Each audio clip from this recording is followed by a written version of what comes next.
Untuk menghasilkan satu foto terbaik itu saya harus motret sekitar ratusan bahkan ribuan foto untuk menghasilkan satu foto terbaik seperti kan.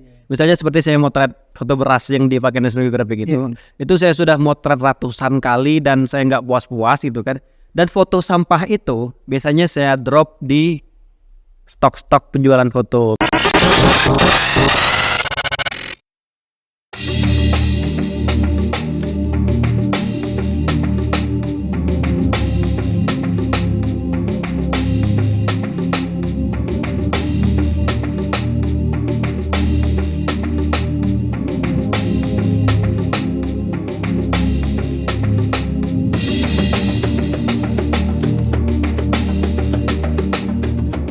Assalamualaikum warahmatullahi wabarakatuh.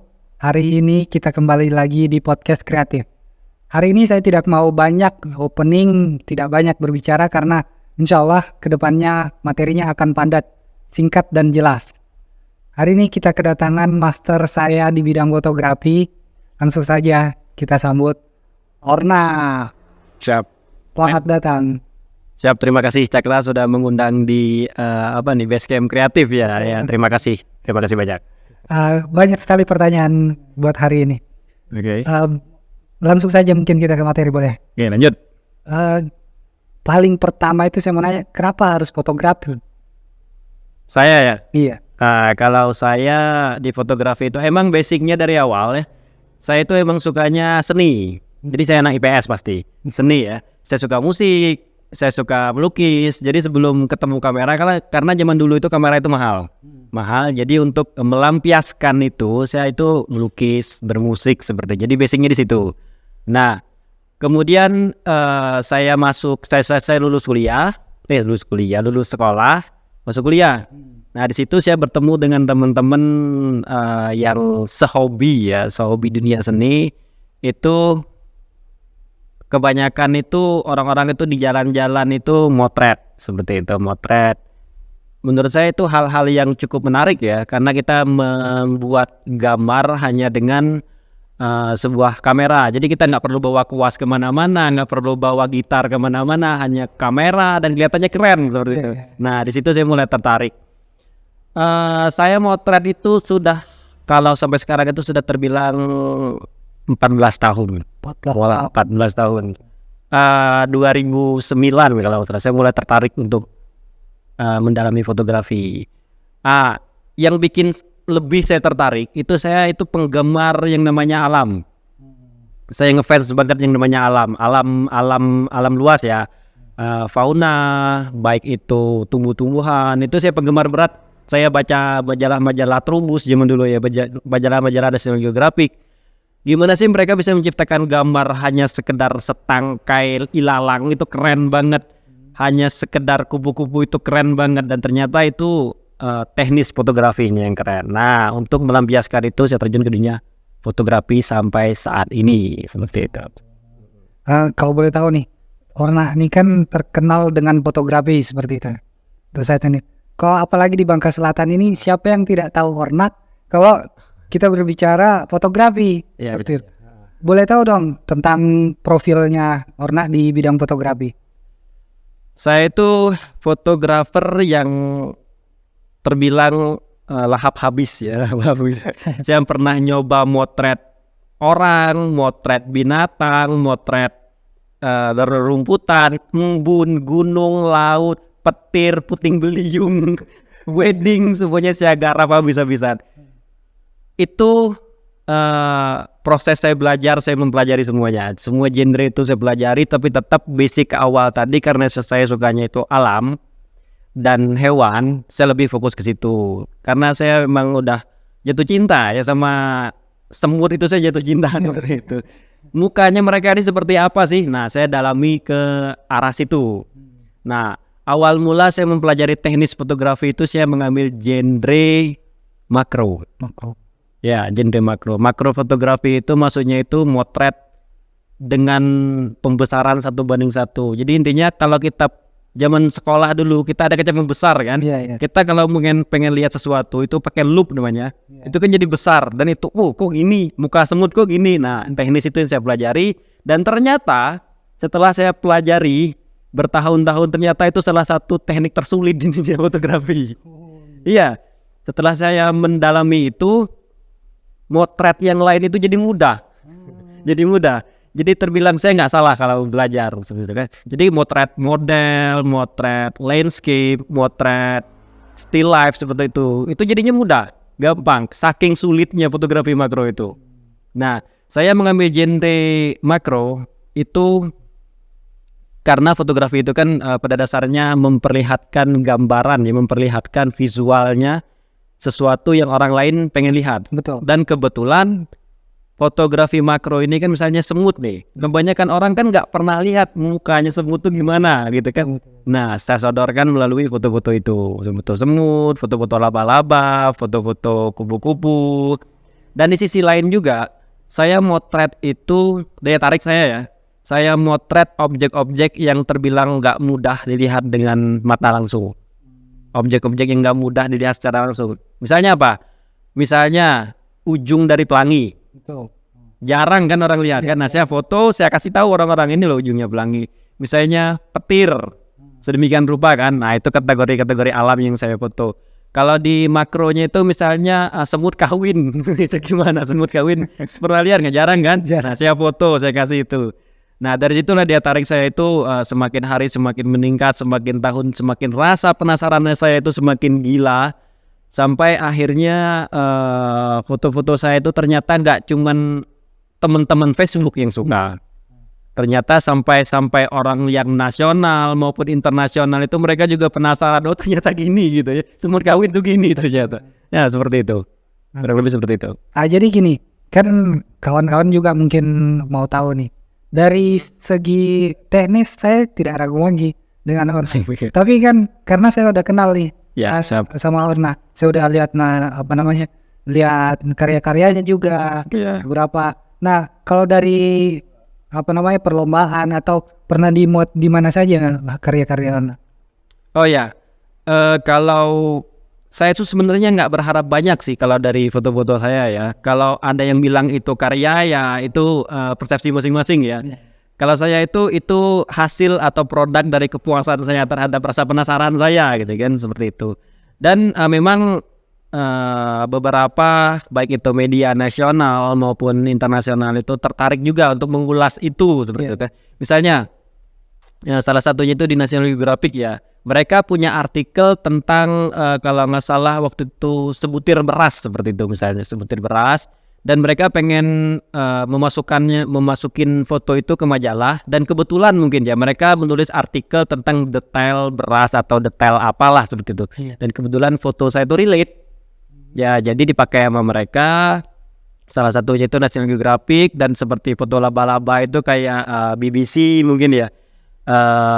Alat Daily Mail juga mereka membahas foto-foto saya itu secara spesifik seperti itu. Jadi mereka bilang, oh ternyata muka laba-laba itu seperti ini, seperti itu. Dibahas itu di media internasional seperti itu, Cakra. Keren sekali. Berarti memang benar-benar sangat bukan cuma keberuntungan sih, tapi dari relate-nya itu tadi. Ya. Jadi apa yang mereka bahas relate dengan hasil-hasil foto Orna seperti itu ya. Dan kebetulan kemarin ya, tahun kemarin kalau nggak salah, itu kan sering banget terjadinya badai ya. Terjadi badai termasuk di luar negeri juga sering terjadi badai. Dan mereka lihat postingan saya itu, kebetulan saya ngepost tentang foto puting beliung atau water spout ya mereka bilang ya, water spout. Dan mungkin relate sama berita mereka. Jadi pakai sama mereka seperti itu, dibeli gitu, hak pakainya dibeli sama mereka, ya sudah lanjut aja. Dan waktu saya motret juga nggak berharap foto ini bakal dipakai atau apa, terserah. Pokoknya saya motret, hobi gitu kan, seneng, upload ya udah selesai seperti itu. Dan ternyata berguna. Dan mungkin itu ending dari karya saya itu di situ, berguna untuk orang seperti itu. Seperti itu, Cakra. Jadi gini, sebelum kita berbicara lebih jauh lagi, mungkin kita tarik sedikit ke belakang ya. Boleh. Nah, dari hasil karya pertama itu mungkin ada yang berkesan mungkin seperti itu. Ada. Ingat sampai sekarang saya. Dan itu saya masih nyari-nyari pola. Saya ini pengen motret apa sih sebenarnya gitu kan? Enaknya motret apa sih gitu? Sebelum jauh sampai sekarang itu saya pernah motret nenek-nenek ya. Saya kuliah waktu itu, masih semester awal. Saya lewat kuliah itu, lewat jalan itu tuh ada nenek-nenek yang tiap pagi atau tiap sore itu duduk di depan teras, itu selalu meluk ayamnya itu. Seolah-olah itu anaknya dia mungkin ya. Dan ternyata setelah saya samperin sebelum motret nih ya, beliau bicara bahasa Jawa dan kebetulan sedikit-sedikit saya paham ya. Ternyata beliau itu emang udah ditinggal sama anaknya, mungkin anaknya pekerja atau udah berkeluarga gitu kan. Nenek itu tinggal di gubuk sendiri, dan saya minta izin motret beliau sambil peluk ayamnya seperti kejadian-kejadian yang sering saya lihat pagi sore itu. Saya foto dan saya upload fotonya itu. Ada fotonya nanti. Nenek-nenek sambil megang ayamnya, dan foto saya itu menarik perhatian London, dan diajaklah saya pameran untuk memamerkan foto itu. Jadi kebetulan pameran itu tentang kepedulian terhadap orang tua, dan kebetulan programnya mereka itu memberi ayam entah ayam jantan entah ayam betina gitu kan kepada orang-orang yang ada di Peti Jompo. Dan kebetulan sekali foto saya relate seperti itu, dipakai seperti mereka. Iya, kebetulan sekali seperti itu. Dan foto saya dipakai. Nah, wah, saya bilang ternyata foto yang gini-gini aja itu ternyata berguna seperti itu kan. Nah, sampai sekarang foto itu masih berkesan. Dan saya masih punya foto-foto yang waktu dipamerin di London, saya masih punya. Saya dikirim dari orang-orang London, ini loh fotonya dipamerin di sini gitu kan, seperti itu. Bahkan foto pertama pun sudah masuk pameran. Padahal itu tekniknya masih hancur-hancuran gitu. Tapi gini, kan secara teknis tadi dibilang hancur-hancuran, tapi masih masuk pameran London. Terus dari teknis tadi juga kita udah bicara, udah foto ini, itu apa segala macam. Tapi yang bikin penasaran tuh sebenarnya fotografi itu apa sih sebenarnya? Apakah cuma jepret-jepret udah gitu aja, atau bagaimana fotografi ini? Iya, jadi kalau dari cerita itu ya, fotografi itu sebenarnya sepemahaman saya deh, definisi saya deh, kan fotografi itu, jadi benar kata orang itu kalau fotografi itu adalah jendela dunia.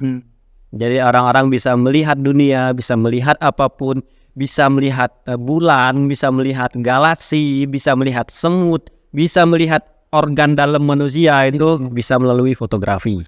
Bentuk visualnya seperti kan, walaupun kita nggak lihat secara langsung, apalagi misalnya orang-orang pengen kemana, pengen ke London sih misalnya pengen ke Paris atau pengen ke Mekah seperti itu kan. Kan orang terinspirasi dari foto-fotonya itu.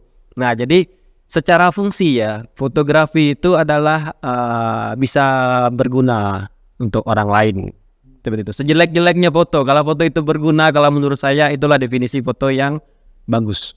Nah, dari bahasa berguna itu kan pasti kita harus menentukan foto mana yang ingin kita jepret, kita foto seperti itu. Nah, kalau dari Orna sendiri, bagaimana menentukan objek-objek yang ingin dipotret? Itu bisa dari fotografernya sendiri. Daya tarik dari fotografernya sendiri itu pengen motret apa sih seperti itu. Misalnya seperti saya kan pengen motret alam seperti itu kan. Dan dulu juga setelah foto yang nenek pegang ayam itu, saya kan sering jalan-jalan nih. Bukan kuliah itu hampir dibilang belajar itu cuma untuk refreshing doang. Saya itu lebih suka jalan-jalan, saya motret air terjun, objek-objek wisata. Kebetulan saya di Jogja dulu, dan itu foto-foto saya itu sering di-retweet kalau di Twitter zaman dulu. Di-retweet sama mereka, ini loh foto ini loh foto ini loh foto ini. Nah, jadi kalau untuk foto itu tergantung fotografernya pengen motret apa, dan nanti hasil fotonya itu mungkin berguna untuk fotografer itu sendiri, entah itu kenang-kenangan, entah itu berguna untuk orang lain. Kira-kira seperti itu kalau untuk menentukan objek. Jadi begitu. Kalau Orna belajar fotografi nih dari mana nih? Otodidak. Ya, saya juga sering kumpul sih sama komunitas fotografi di tanah Jawa gitu kan. Itu yang secara offline. Kalau yang secara online saya sering gabung di komunitas-komunitas yang cakupannya lebih luas, baik itu nasional maupun internasional. Saya sering belajar sama senior-senior, master-master di sana, sering nanya jawab secara online ataupun secara langsung, ketemu secara langsung, itu saya belajarnya benar-benar otodidak, memang benar-benar kemauan dari sendiri, nggak ada yang nyuruh. Nggak ada yang nyuruh karena penasaran, ini gimana sih bikin foto seperti itu, gimana sih itu, nggak ada yang nyuruh, otodidak. Jadi benar-benar nanya ke mereka langsung seperti ini. Jadi saat foto ini bagaimana caranya sebenarnya? Iya. Karena kalau setahu saya waktu itu belum ada seperti YouTube atau segala macam. Jadi belajarnya yang lebih banyaknya ke mana? Apakah baca atau ketemu? Iya, zaman dulu kan kalau majalah National Geographic itu kan memang dari dulu kan, saya sering baca di perpustakaan dan juga saya tuh sifatnya sering repotin orang. Jadi kalau yang senior fotografer itu sering saya samperin ke rumahnya langsung gitu. Ya minimal ikut mereka motret lah minimal gitu kan, dikit-dikit saya nyuri ilmunya gitu. Kalau diajakin hunting atau motret hunting lah istilahnya zaman dulu itu, saya tanya ini gimana, sampai bahkan sebelum saya punya kamera. Iya. Sebelum saya punya kamera, saya gabung di komunitas kampus seperti itu kan, pinjam kamera temen dan sebagainya, sampai akhirnya alhamdulillah saya punya kamera sendiri seperti itu. Tertarik tuh. Kamera pertamanya kalau boleh tahu. Oh iya.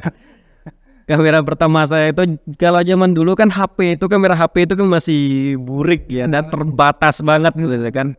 Jadi saya nabung saya kerja sambilan juga gitu kan. Dan kebetulan kurangnya dikit-dikit itu saya ngamuk orang tua itu. Pokoknya saya pengen beli kamera gimana pun caranya gitu kan. Ya udah orang tua pun setuju karena positif juga beli kamera kan daripada beli yang aneh-aneh gitu, dibeliin. Dan kamera pertama saya itu kamera Canon 500D beserta lensa kitnya 18-55 mm. Kalau teman-teman bilang itu lensa sama kamera itu multi talent kamera gear yang satu itu. Iya, motret apapun bisa itu. Ya itu makanya kaget, kamera 500D bisa menghasilkan yang luar biasa seperti itu. Ya kaget, karena kan beberapa teman-teman juga kan pasti nanya, oh gearnya apa, Ya. kan masih mandang gear daripada hasil. Betul, emang masih banyak seperti itu. Dan teman-teman saya waktu di Jogja juga itu bilang ya, mereka punya alat ini alat itu gitu kan, yang hampir lengkap lah. Mereka bilang rasanya pengen saya jual alatnya itu. Kalau lihat Roni ya, kalau mereka bilang lihat Roni motret itu kan, mereka bilang seperti itu. Padahal ya menurut saya kebetulan aja sih, dan karena emang kalau buat beli alat-alat itu saya memang agak-agak terbilang kurang mampu karena mahal ya. Iya. Satu lensa itu puluhan juta, gimana ceritanya coba. Jadi sebisa mungkin ya alat seadanya dimaksimalkan seperti itu. Tapi dari alat-alat itu udah menghasilkan juga ya. Ya alhamdulillah udah. Sampai sekarang dari alat-alat itu juga yang membawa saya sampai sekarang. Karena itu dia dikategorikan fotografer profesional atau fotografer amatiran. Nah kalau berbicara masalah profesi itu ya saya membelah diri seperti amoeba ya. Saya membagi jiwa saya itu menjadi dua. Misalnya ketika saya jenuh kerja gitu kan, saya larinya ke hobi atau bisa dibilang amatiran. Saya amatir kalau untuk hobi seperti foto-foto yang motret alam, hewan-hewan seperti itu kan. Itu saya bilang hobi karena saya tidak berharap banyak dan tidak jadi penghasilan utama saya seperti itu. Nah kalau di profesi foto-foto profesi ini bisa dibilang saya juga sering ngambil freelance gitu kan, tapi minat saya kalau di bidang media rekam ini seperti kamera ini itu lebih ke video. Nah kalau di video saya benar-benar all out, itu profesional. Perbedaannya profesional dengan amatir itu apa sih sebenarnya? Yang benar-benar yang maksudnya dari sepengalaman dan beberapa pengertian lainnya mungkin. Oke, kalau definisi saya pribadi ya. Kalau yang profesional itu udah jadi profesi utamanya dia. Dia benar-benar menjadi penghasilan utama mungkin ya. Menjadi penghasilan utama dia dari bidang fotografi maupun videografi. Nah, kalau yang amatir ya, kalau teman-teman mungkin ada yang bilang pemula ya. Ya, saya memang masih merasa pemula untuk di hobi fotografi ini. Karena benar-benar tidak ada rate-nya, tidak ada harganya di situ. Maksudnya dari berapa juta itu nggak ada harganya kalau dunia fotografi yang amatir seperti itu. Nah, Jadi gini, fotografi amatir dan profesional kan secara bisnis mungkin kita tahu yang seperti dibilang tadi. ya. Tapi kalau dari segi skill gimana itu? Kan ada orang yang misalkan skillnya masih amatir tapi terjun ke profesional. Atau seperti Orna, kalau dari segi karya atau teknis itu sudah harusnya mumpuni untuk profesional tapi masih memilih untuk jadi fotografer amatir. Ya. Itu bagaimana menurut Orna dari segi skillnya? Oke, dari sudut pandang skill ya. Iya. Skill itu keahlian dia atau kepiawaian dia, entah itu dari teknik dia motret atau dari alat ya. Betul. Alat banyak juga orang bilang dari alatnya itu alat amatir seperti ini kan, alat yang nggak profesional. Emang betul. Kan nggak mungkin nih kita motret klien atau yang sifatnya corporate besar itu menggunakan smartphone, kan nggak mungkin. Iya. Bisa jadi harga diri kita dibeli sama perusahaan itu kan seperti itu. Nah itu salah satu kalau dari sudut pandang alat. Skill juga seperti itu. Memang ada orang yang alatnya banyak, tapi motret siang hari masih pakai flash. Misalnya seperti itu kan. Iya. Seperti itu. Tapi kalau orang yang profesional, dia motret siang hari itu bukan pakai flash lagi. Entah itu pakai lighting yang diffuser, softbox yang gede-gede atau pakai reflektor. Pokoknya alatnya bejibun lengkap. Iya. Itu dari alat profesional, dari skill juga profesional. Nah, terus gimana kalau skillnya amatiran tapi dia udah berprofesi jadi fotografer? Iya. Itu juga boleh dibilang seperti itu. Karena itu memang profesinya dia, walaupun dia masih belajar. Mungkin kita bisa bilang itu adalah fotografer profesional yang masih amatiran, mungkin seperti itu. Ya, kalau definisi itu sih tergantung masing-masing orang lah yang menilai itu. Kalau saya itu tadi masih amatir kalau motret di hobi-hobi motret itu. Iya. Kalau dari hobi-hobi motret ini atau bisa dibilang foto amatiran lah, mungkin bahasa kita saat ini ya. Nah, itu income-nya biasanya dari mana saja? Oh ya, kalau dari foto amatir ya, itu sebenarnya kita nggak berharap banyak dari foto-foto itu. Kita menghasilkan foto itu bukan untuk nyari duit. Tapi kalau duit yang nyemperin foto-foto itu ya ngapain ditolak, kan seperti itu kan? Ngapain ditolak? Misalnya kayak foto saya tadi kebetulan diambil sama orang, ya udah. Seperti itu. Kita ambil duitnya, kita ambil dipakai. Misalnya, wah kita pengen pakai foto ini. Dan kita muat di sini, budgetnya berapa, ya sudah kita kasih budget seperti itu. Ya nggak apa-apa sih, walaupun kita nggak ngasih harga dan sebagainya. Tapi itu bisa dibilang freelance atau seperti apa itu? Kalau freelance itu kan dia kerja bebas ya, nggak terikat sama sekali. Ya mungkin sepersekian persen bisa dibilang itu freelance. Tapi kalau dibilang freelance juga, ya sering nggak menghasilkan juga, kan nggak bisa dibilang freelance. Betul. Ya seperti itu. Itu kan kalau kita bicara job lah ya. Kalau dari segi yang lain misalkan jual foto, pameran, atau lomba mungkin, Ya itu bisa jadi penghasilan juga. bisa jadi penghasilan juga. Nah, kalau pengalaman Orna di bidang itu pernah dapat atau seperti apa? Sampai sekarang. Kita mulai dari jualan foto dulu ya. Jualan foto. Saya itu kalau motret itu terbilang banyak gagalnya. Untuk menghasilkan satu foto terbaik itu saya harus motret sekitar ratusan bahkan ribuan foto untuk menghasilkan satu foto terbaik seperti kan. Misalnya seperti saya motret foto beras yang dipakai National Geographic gitu. Itu saya sudah motret ratusan kali dan saya nggak puas-puas gitu kan. Dan foto sampah itu biasanya saya drop di stok-stok penjualan foto, misalnya seperti Getty Image seperti itu. Nah kan banyak orang butuh itu foto-foto. Walaupun bagi kita sampah, banyak orang butuh, ya udah jadi passive income. Jadi passive income, walaupun ya receh 100-200 ribu ya nggak apa-apa kan gitu kan. Kalau ada yang downloadnya itu 100 orang kali 100 ribu kan lumayan. Seperti itu. Kalau ini pameran pernah ikut atau bikin pameran sendiri? Oh ya, kalau pameran saya yang pertama tadi itu foto nenek diajak pameran di luar negeri, dan pameran tuh terbilang sering saya kalau ikut pameran. Gabung di event apa, saya ngirim 5 atau berapa foto seperti itu. Dan saya juga pernah pameran tunggal sekali waktu itu disponsorin sama pemerintah daerah kita gitu kan, disuruh ya udahlah pameran tunggal aja katanya kan, biar orang-orang tahu di sini ada fotografer. Ya udah saya iyain aja, saya ikut seperti itu. Dan untuk lomba foto mungkin tadi ya, untuk lomba foto itu bisa kita coba-coba, walaupun fotografer pro, walaupun fotografer amatir itu bisa coba. Itu pertama itu untuk melatih kreativitas kita dalam motret, melatih teknis kita dalam motret. Jadi kita tahu nih, oh foto-foto yang menang lomba itu kayak gimana sih, seperti itu kan, teknisnya gimana sih, itu buat nambah pengalaman. Terus biasanya juri itu ngasih komentar terkait foto-foto yang juara, kenapa foto ini juara. Nah, ilmu itu yang kita serap. Selain itu kalau kita menang juga, duitnya juga kita serap. Seperti itu. Nah, gitu Cakra. Oh begini, jadi gini, kalau kita nih mau belajar fotografi, kan kita harus tahu nih arah kita kemana, minat kita kemana. Itu cara menentukannya bagaimana biasanya?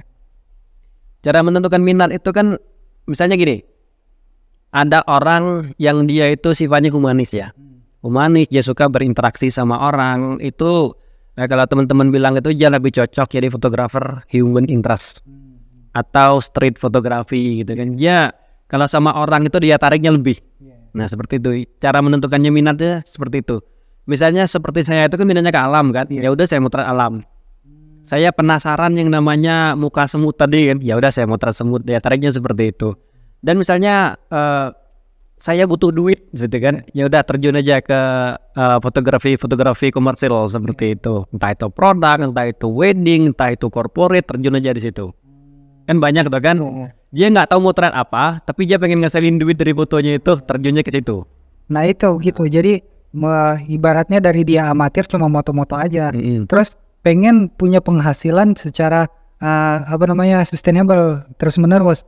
Otomatis dia masuk ke profesional kan. Ya betul. Nah jadi kalau dari sudut pandang skill profesional itu bagaimana saja melatihnya?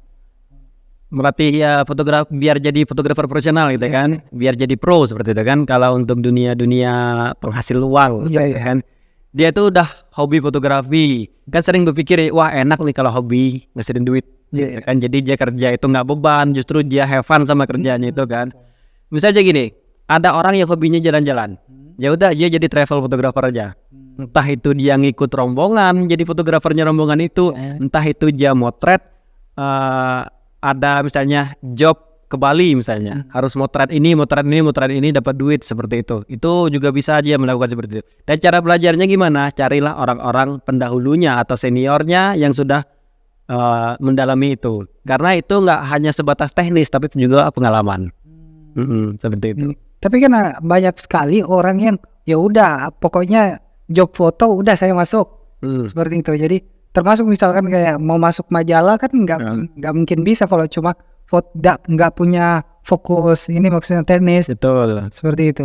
Jadi cara menentukan fokus teknik itu bagaimana? Continue.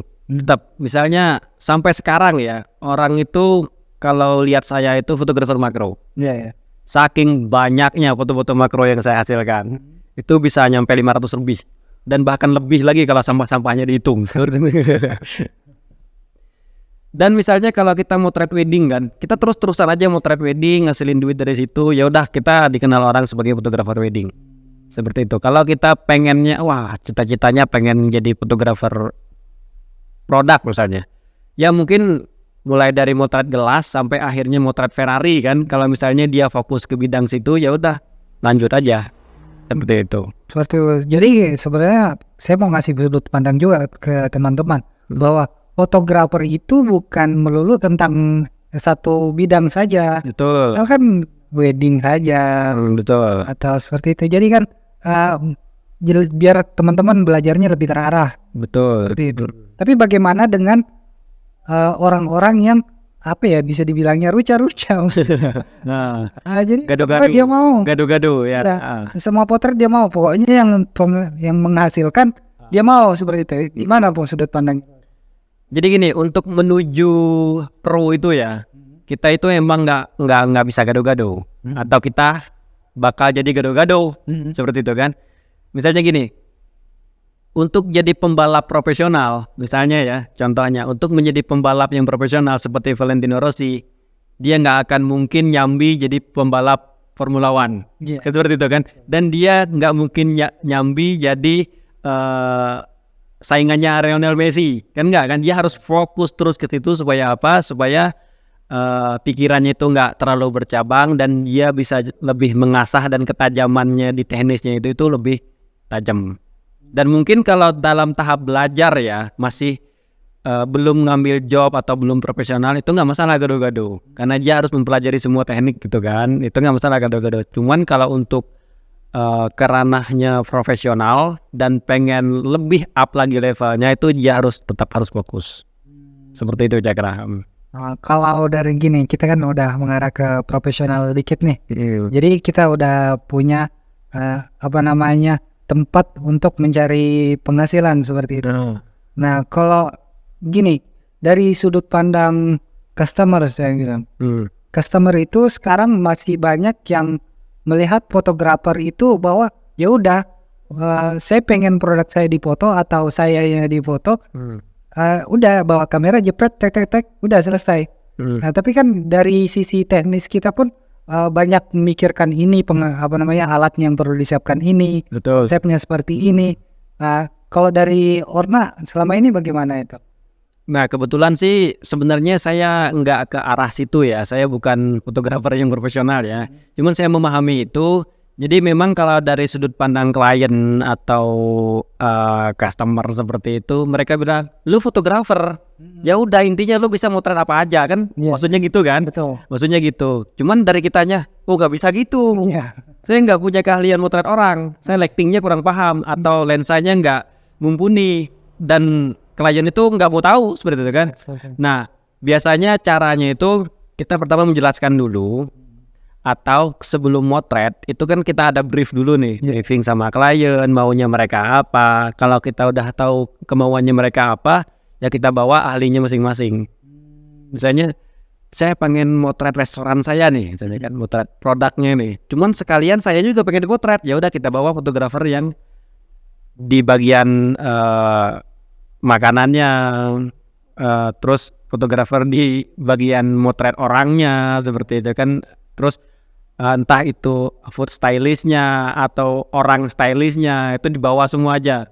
Ada budget nggak seperti itu? Kan seperti itu kan. Kalau kita embat habis ya bisa jadi keteteran juga kita seperti itu. Ujung-ujung hasilnya nggak maksimal. Betul. Nah, jadi sebenarnya fotografi ini kan sebenarnya industrial juga ya. Betul. Kita berbicara profesional. Jadi karena dia industrial, otomatis setiap pekerjaan itu ada orangnya tersendiri. Nah, jadi ada profesionalnya tersendiri. Misalkan yang briefnya seperti ini, yang seperti itu. Nah, kalau ada orang-orangnya, berarti ada komunitasnya dong. Ya, betul. Nah, di dalam komunitas fotografi ini biasanya seperti apa? Apakah cuma belajar fotonya atau belajar hal-hal yang lain tentang industri fotografi? Oke. Kita mulai dari komunitas dulu ya. Ya, komunitas. Kebetulan kita di Bangka Selatan itu ada komunitas fotografi, namanya itu SBP, sesederhana itu Soft Bangka Fotografi. Iya, namanya nggak ribet, SBP, Soft Bangka Fotografi, fotografer Bangka Selatan lah. Intinya seperti itu, digabung dalam satu komunitas. Kata dasar dari komunitas ini mungkin berawal dari komunikasi ya. Komunikasi, mengumpul nggak seperti itu, mengobrol nggak, ya paling awal itu ngobrolin tentang fotografi, entah itu ngobrolin teknik, entah itu ngobrolin klien, entah itu ngobrolin tentang lu motret apa sih seperti itu kan, sampai akhirnya kita mendapatkan event-event atau mengikuti event-event, atau kita sama-sama juga melakukan workshop seperti itu, kita ngundang pembicara dari luar gitu kan, biar dapat ilmu itu sama-sama. Dan untuk job juga itu teman-teman juga saling berbagi. Kalau di komunitas kita ya gitu kan, job, wah kita tanggal sekian penuh nih job, mau nggak gitu. Nah itu Kalau job di sini itu lebih ke wedding sebetulnya. Wedding, pra-wedding itu fotografer lebih banyak ke situ karena mereka memang profesional di bidang itu. Dan kita kekurangan sumber daya manusia yang fotografer di bidang lain.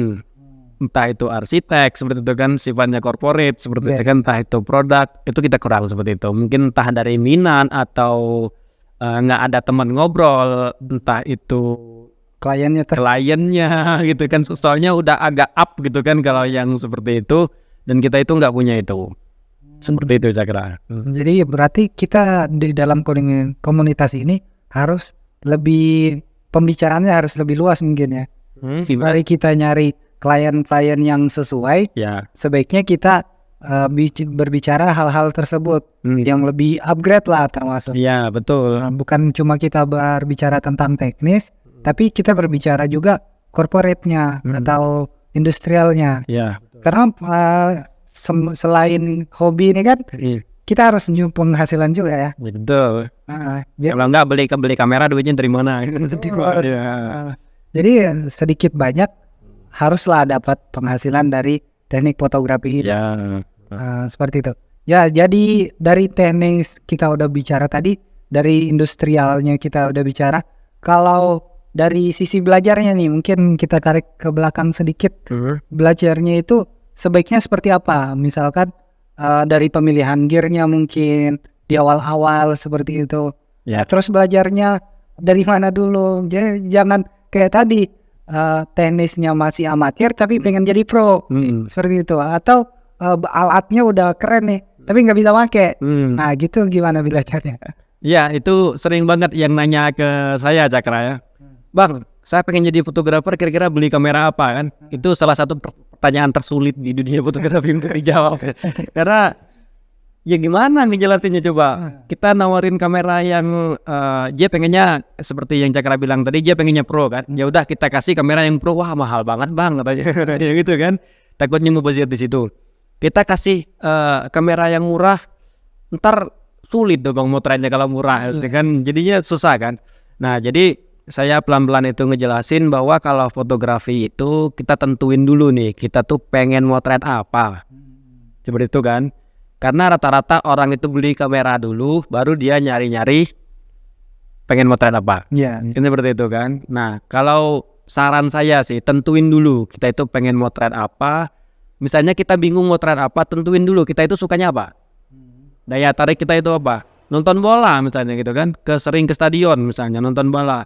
Ya udah kita beli gear atau alat yang untuk spot fotografi. Fotografi sport gitu kan. Memang ada kameranya itu misalnya shutternya speednya tinggi gitu kan. Lensanya zoom seperti itu kan. Kalau beli lensa wide kan salah. Masa turun ke lapangan motret gitu kan. Gitu, seperti itu. Misalnya kalau kita pengen motret pemandangan seperti itu, wah saya hobinya jalan-jalan, pengen motret sunset. Nah belilah lensa yang lebar, kameranya seperti ini. Nah kalau enggak kita bakal kesulitan. Setelah kita menentukan itu, baru kita beli kamera. Setelah kita beli kamera, baru kita browsing lah itu teknisnya ini gimana, cara motretnya gimana, sampai ke teknik editingnya gimana. Atau mungkin cara jual fotonya ini gimana, seperti itu. Biar laku, biar ada klien, atau misalnya foto kita dimuat di mana-mana, itu seperti itu. Tahap-tahapnya seperti itu, Cakra. Terus gini, kalau dari cara menilai foto itu kan ada orang yang fotonya pure dari kamera, dan ada juga yang itu udah editan. Itu penilaiannya sebenarnya yang benar itu bagaimana? Itu sebenarnya kita ngambil ke kebutuhannya. Kebutuhannya buat apa? Kalau halal haramnya di editing, itu wah dari dulu sampai sekarang itu ramai. Kalau di dunia jurnalistik ya, dunia berita gitu kan, itu fotonya itu nggak boleh diedit. Nggak boleh ada manipulasi, nggak boleh. Paling editing itu cuman terang gelap sama cropping. Itu dunia jurnalistik. Karena kita nggak boleh merubah elemen apapun dalam foto tersebut. Nah kalau kita masuk ke dunia industri nih, misalnya kita motret gedung misalnya kan, atau ruangan tertentu. Pas kita motret itu kita nggak tahu apa-apa. Cekrek motret selesai kita balik ke rumah nih. Pas editing kita lihat ada sapu misalnya kelewatan, atau ada sampah misalnya kelihatan, itu nggak apa-apa, kita ilangin, kita edit, itu elemennya gitu kan, kita editing. Terus misalnya, wah ini cahayanya kurang bagus, misalnya kita edit pencahayaannya, itu nggak masalah. Karena penilaiannya di foto seperti itu tergantung kebutuhan. Kalau kebutuhan seperti saya bilang tadi jurnalistik, itu nggak boleh diedit macam-macam. Kalau sifatnya itu artistik, foto yang art, cuman untuk karya seni gitu kan, itu boleh diedit. Itu batas-batasnya. Dan satu lagi, kalau untuk lomba foto, itu kebanyakan nggak boleh diedit macam-macam. Sama kayak foto jurnalistik, takutnya terjadi penipuan dalam foto tersebut. Jadi ada batasan-batasan. Ada batasan-batasannya. Kalau cuma untuk foto KTP, kita edit rambut pendek jadi panjang, misalnya ada jerawat atau enggak, saya bilang itu nggak masalah. Bukan KTP sih, pas foto. Nah kalau foto KTP itu nggak boleh juga diedit. Kalau pas foto boleh, itu kan buat foto profil gitu kan, itu boleh. Seperti itu Cakra. Jadi gini, kan kalau kita bicara fotografi mungkin pasti meluas lah. Mungkin nggak habis hari ini kita bahas semuanya. Nah seminggu juga nggak habis. Iya. Nah, sekarang saya mau beralih sedikit di videografi. Oh boleh. Nah kan gimana kalau pandangan Orna upgrade dari fotografi ke videografi seperti itu. Nah, jadi mulai dari teknisnya mungkin alat-alatnya. Betul. Bagaimana itu ini kalau misalkan anggaplah saya pengen pindah ke situ. Iya. Jadi arahan buat saya itu seperti apa? Jadi sebenarnya videografi itu ya, embrionya itu adalah fotografi. Karena dalam 1 detik video itu ada 30 frame Minimal. foto. Itu minimal kan? Atau 24 lah seperti itu kan. 24 frame foto atau lembar foto, kalau zaman dulu lembar foto itu dijadikan satu dan diputar secara terus-menerus, itu jadi 1 detik. Nah seperti itu. Nah secara teknis itu kurang lebih sama fotografi. Misalnya memilih angle, mengatur pencahayaan, untuk gear juga, kamera, lensa itu hampir sama dengan fotografi. Yang membedakannya itu mungkin di movementnya. Misalnya kan kalau foto kan nggak bisa mundur maju deh. Nah kalau video bisa, dari mulai masuk pintu sampai ke toilet sampai kemana-mana tuh keliling dia bisa, movementnya itu bisa. Nah itu kelebihan dari videografi, jadi ada gerakan di dalam situ. Seperti itu Cakra. Kalau dari gear misalkan, kalau fotografi kan ya flashlight namanya ya. Kalau videografi continuous light. Nah seperti itu. Jadi kalau kita cuma asal-asalan itu kan pasti hasilnya tidak bagus ya. Nah, kalau dari Orna pasti udah mendalami hal tersebut. Baik. Bagi teman-teman yang ingin belajar fotografi itu cara menentukan itu bagaimana? Misalkan kita ambil lah, kalau sekarang kesibukannya apa? Di videografi. Kalau videografi ya saya punya kerjaan di videografi juga. Nah baik itu corporate maupun apapun. Misalkan kita ambil lah corporate ya. Nah, jadi kalau dari Orna kalau menentukan alat di videografi corporate itu seperti apa? Kalau alat ya, kalau dari kamera sendiri yang pertama itu saya utamakan minimal shutter speednya itu atau fps-nya itu, frame per second-nya itu minimal 60 kameranya itu. Berarti 60 foto per detik. Ya seperti itu. Atau bagus lagi 120 frame per second. Dan lebih bagus lagi kualitasnya itu nggak hanya sekedar Full HD, tapi juga 4K di kameranya itu. Untuk lensa tersendiri utamakan itu lensa fix. Lensa fix yang bukaannya besar. Karena di ruangan-ruangan gelap itu akan sangat berguna sekali. Terus kemudian kalau untuk pencahayaan atau lighting ya, seperti Cakra bilang tadi, continuous light ya. Itu betul, kita menggunakan continuous light, tapi rate-nya, frame rate continuous light itu juga ada. Jadi kita pilih cahaya-cahaya yang enggak mengalami flicker, gitu kan. Memang ada khusus lighting untuk video itu, memang ada. Dan kalau outdoor pakai reflektor juga udah cukup kalau untuk di videografi. Seperti itu saya kira. Iya, memang seperti itu ya. Jadi beberapa alat mungkin berbeda daripada yang lain. Betul. Kalau dari segi sound mungkin? Audio itu kita tergantung videonya untuk apa biasanya. Kalau untuk iklan atau apa itu kan dia biasanya ada musik kan, ada musik itu usahakan kita beli ya musiknya. Kalau job-job receh ya carilah musik-musik yang no copyright, itu nggak apa-apa kita pakai gitu kan, 1 menit 2 menit gitu. Terus ada yang namanya sound itu, suara itu yang sifatnya ambience atau suasana gitu kan, suasana motor lewat, suasana angin, itu boleh kita masukin secara manual ya, saran saya secara manual. Dan kalau misalnya ada dialog, gunakan itu pakai mic, yang mic itu terbilang deket lah sama si objek atau orang yang ngomong seperti itu. Entah itu pakai mic yang di atas, sering kan syuting mic itu di atas kepala itu kan, sering atau pakai mic yang ditempel di sini, mic clip on itu juga boleh menggunakan audio seperti itu. Jadi kalau di videografi ya, gambar visual ya sama audio itu rate-nya itu 50% visual, 50% audio. Sebagus-bagusnya video kita atau gradingnya, entah itu visualnya segala macam, lightingnya udah bagus, kalau audionya hancur, noise-nya kemana-mana, itu hancur juga video kita, seperti itu. Sebagus-bagusnya audio, kalau hancur gambarnya itu, ya hancur juga video kita. Jadi kalau bisa ya bagus semuanya, baik itu audio desainnya bagus gitu kan, visualnya juga bagus, itu bakal mahal lah di dunia bisnis profesionalnya videografi, seperti itu saya kira. Mungkin bagi teman-teman sebagai informasi juga, bukan berarti hasil kita karena kita undang warna, bukan berarti hasil kita ini bergantung pada beliau. Takutnya jadi beban beliaunya. Seperti itu. Oh, enggak. Jadi ini benar-benar 100% ditanggung oleh DP kita. Direktur fotografi kita ada di belakang kamera.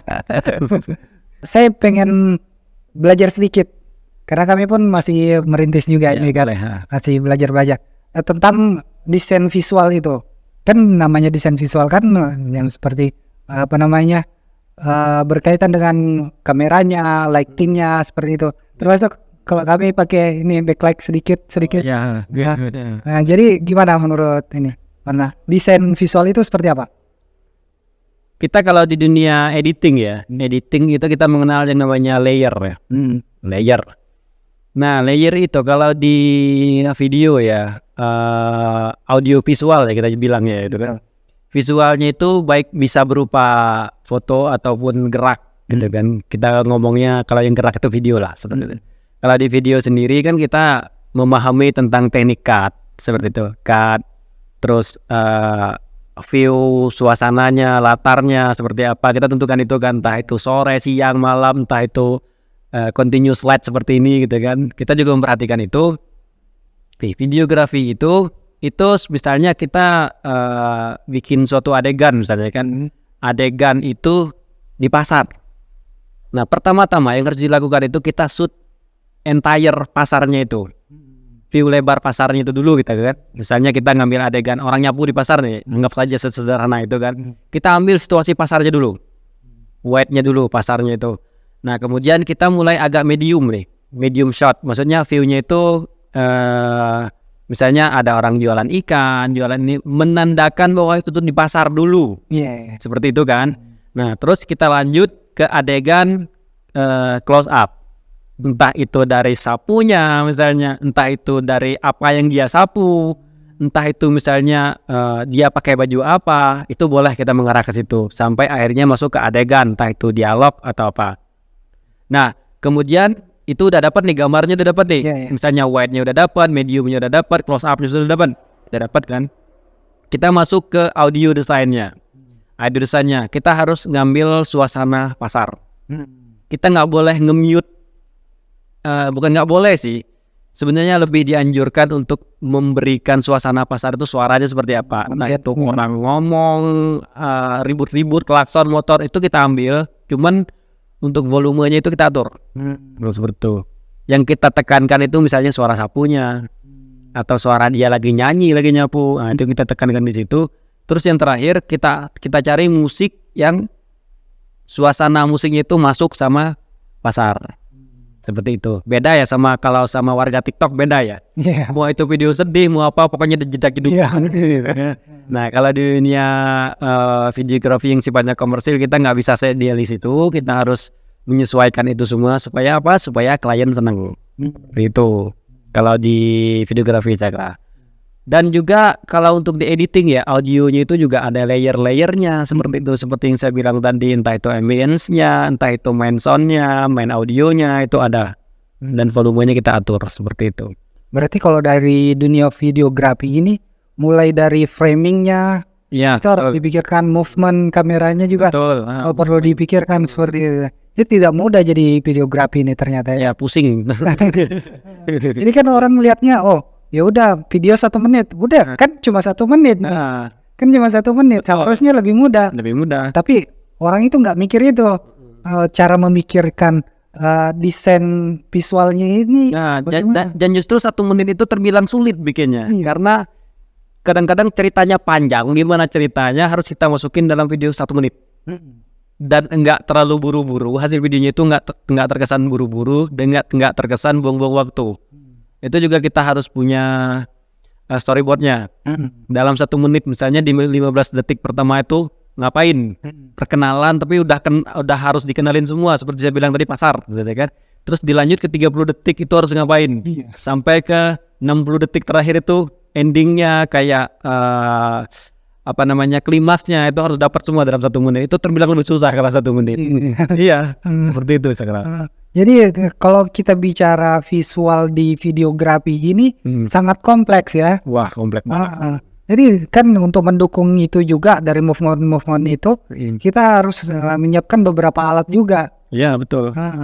Jadi kalau dari segi alat apa aja biasanya yang dibawa? Kalau misalkan shoot sederhana dulu lah. Jadi kalau videonya itu terbilang agak santai ya, itu kita movementnya nggak terlalu banyak. Video santai nih ya, movementnya nggak terlalu banyak. Misalnya cuma sekedar adegan dialog. Kalau misalnya seperti podcast ini ya, kita kan nggak perlu movement yang begitu bertele-tele, entah itu misalnya pakai gimbal ya, muter sana sini kan nggak perlu juga gitu kan, karena terbilang santai. Cuman kalau sifatnya itu videonya itu action atau sport misalnya, itu kita membutuhkan movement yang lebih banyak. Itu kita bisa pakai gimbal atau nggak pakai gimbal juga nggak masalah seperti itu kan. Kita harus nyari sudut-sudut yang berbeda-beda biar nggak bosen seperti itu. Kita harus menggunakan kamera 2 atau sampai 3 kamera seperti itu dengan lensa yang berbeda nih, ada yang lebar, ada yang medium, ada yang close up juga, ada yang zoom seperti itu beda-beda kalau dari alat. Misalnya di ruangan gelap kita membutuhkan pencahayaan sedemikian rupa, itu benar-benar diatur sedemikian rupa, pusing udah. Dari segi setting juga kan pasti ada juga ya kalau setting. Kalau dari Orna biasanya pakai setting apa? Misalkan shoot ini settingnya ini, shoot ini setting ini. Frame rate-nya bagaimana? Seperti itu. Ya, kalau untuk sport ya, saya pakai frame rate itu FPS-nya itu 120. Minimal 120. Cuman kalau yang sifatnya videonya santai, nggak terlalu banyak gerak, itu 60 cukup. 60. Itu kalau untuk FPS. Kalau untuk ISO, diafragma itu menyesuaikan aja supaya videonya nggak terlalu terang dan nggak terlalu gelap seperti itu. Apalagi kamera sekarang ini kan udah canggih-canggih. Wah, udah canggih-canggih banget. iPhone aja, smartphone sekarang udah gila-gila semua ya. Seperti itu. Dari gerakan juga udah ini ada image stabilizer-nya. Ini udah stabil seperti itu. Kalau dari desain desain visual ini kan kita butuh hal namanya editing. Nah, kalau editing ini kan pasti ada mood-nya atau vibes-nya.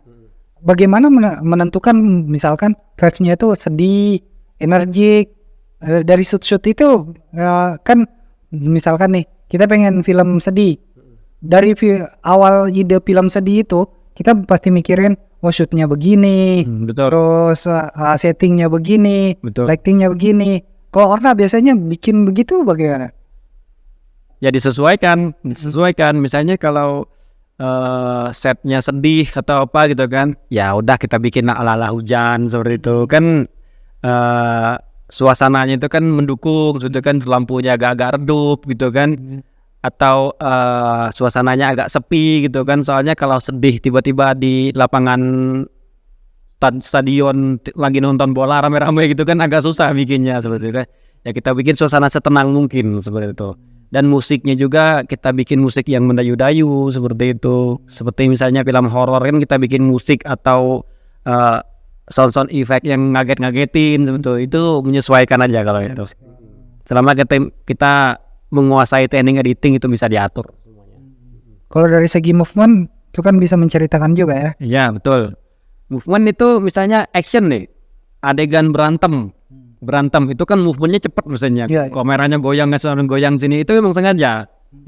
Pertama itu untuk mengalihkan mata penonton itu supaya adegan itu nggak kaku, kelihatan nggak kaku. Soalnya kalau kameranya itu statis, terus mereka berantem itu kayak kurang seru seperti itu. Nah, berbeda juga kalau kita lagi nangis nih, sedih nih, musiknya sedih, nangis terus kameranya buatnya kemana-mana, kan aneh juga seperti itu. Nah, itu disesuaikan aja. Jadi buat teman-teman yang pengen belajar mungkin bisa disesuaikan lagi. Jadi kalau kita ngebahas semuanya di sini, kurasa terlalu lama. Ini juga udah lama banget nih sebenarnya. Iya betul. Di luar dari time kita biasanya. Ya. Tapi gini, sebelum kita closing deh, mungkin ada tips-tips buat teman-teman nih yang mulai pertama dulu deh dari belajar foto. Bagaimana tipsnya belajar foto? Kemudian baru kita beralih ke video. Coba foto dulu. Kalau fotografi ya, buat teman-teman fotografi itu walaupun belum punya kamera ya, jadi pertama-tama itu yang harus ditentukan itu dulu adalah minat. Bukan minat fotografinya, tapi minat dari pribadinya, mau apa, mau ngapain, dan daya tariknya kemana. Seperti itu. Misalnya seperti saya bilang tadi, hobinya jalan-jalan, itu belilah alat atau kamera yang sifatnya untuk travel photographer. Misalnya hobinya masak-masak, belilah kamera atau alat yang untuk motret makanan, seperti itu kan. Hobinya selfie, belilah alat atau kamera yang untuk selfie, seperti itu. Daya tariknya dulu. Nah, berkembangnya waktu, pelajari itu sampai akhirnya ke level-level yang up lagi, entah itu menghasilkan duit, entah itu untuk mendongkrak daya jual suatu produk, dan itu saya rasa bisa dilakukan.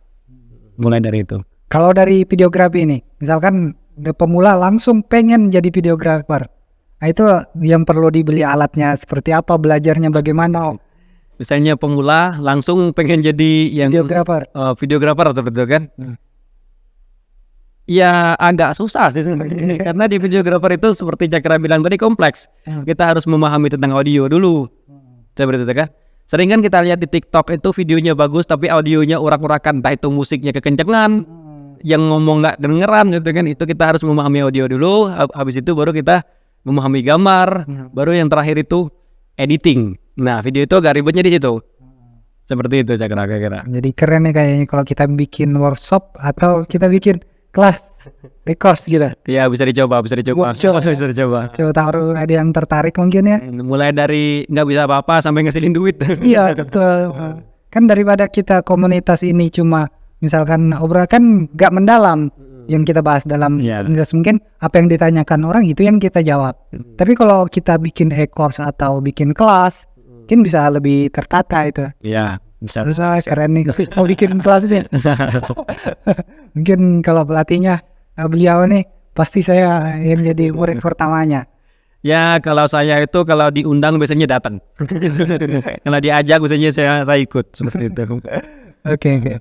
Baik, mungkin itu aja dulu ya buat teman-teman. Terlalu panjang kalau kita lanjut terus. Mungkin nanti di sesi-sesi selanjutnya kita bakalan lanjut lagi. Oh ya siap. Sesuai permintaan teman-teman. Pengen kita bahas apa lagi? Baik, mungkin itu aja dari Orna. Terima kasih. Assalamualaikum warahmatullahi wabarakatuh. Waalaikumsalam warahmatullahi wabarakatuh. Terima kasih. Saya keras. Ya.